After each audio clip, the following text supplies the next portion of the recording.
Bonjour, bienvenue sur DigiSchool, je suis Julien Bénistan, votre professeur de biologie, et aujourd'hui nous allons voir les neurones, approche structurelle et fonctionnelle. Donc maintenant, après avoir vu les différents types de neurones au niveau de la structure, on va parler des caractéristiques fonctionnelles des neurones.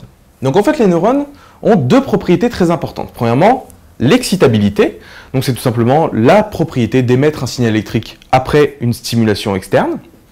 Et la conductibilité, c'est tout simplement que ce neurone, une fois qu'il est stimulé, il va être capable de transmettre le signal électrique sans modification ou avec peu de modification. Enfin, une caractéristique fonctionnelle du neurone qui est aussi importante, c'est ce qu'on appelle le potentiel de repos.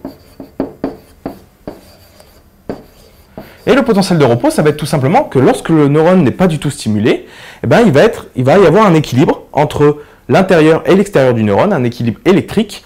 Et cet équilibre électrique crée une différence de potentiel entre l'intérieur et l'extérieur du neurone qu'on appelle potentiel de repos. Et chez l'homme, il est le plus souvent autour de moins 70 millivolts. Donc pour illustrer les deux propriétés que l'on a vues, plus précisément l'excitabilité d'un neurone, on peut utiliser ce genre de schéma expérimental où en fait on a un stimulateur qui va venir stimuler une fibre nerveuse et ensuite, en aval, on va venir enregistrer donc le stimulus grâce à deux électrodes, une électrode à l'extérieur du neurone et une électrode à l'intérieur, parce qu'il ne faut pas oublier, on mesure une différence de potentiel.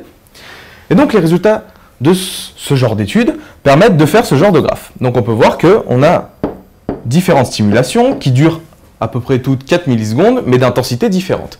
Et on peut voir que pour les stimulations 1, 2, 3, on a donc des réactions du neurone qui correspondent à peu près au niveau de stimulation.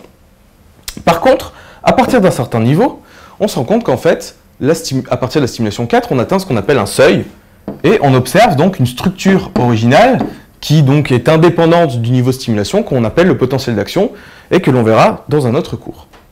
Donc cette expérience permet principalement d'illustrer la propriété d'excitabilité du neurone, c'est-à-dire que lorsqu'on stimule, on observe une réaction électrique sur celui-ci, et sachant, vu que notre niveau de notre électrode de stimulation est en amont de l'électrode de réception, il y a eu une capacité de conductivité parce que la stimulation est allée de l'endroit où on l'a fait jusqu'au récepteur.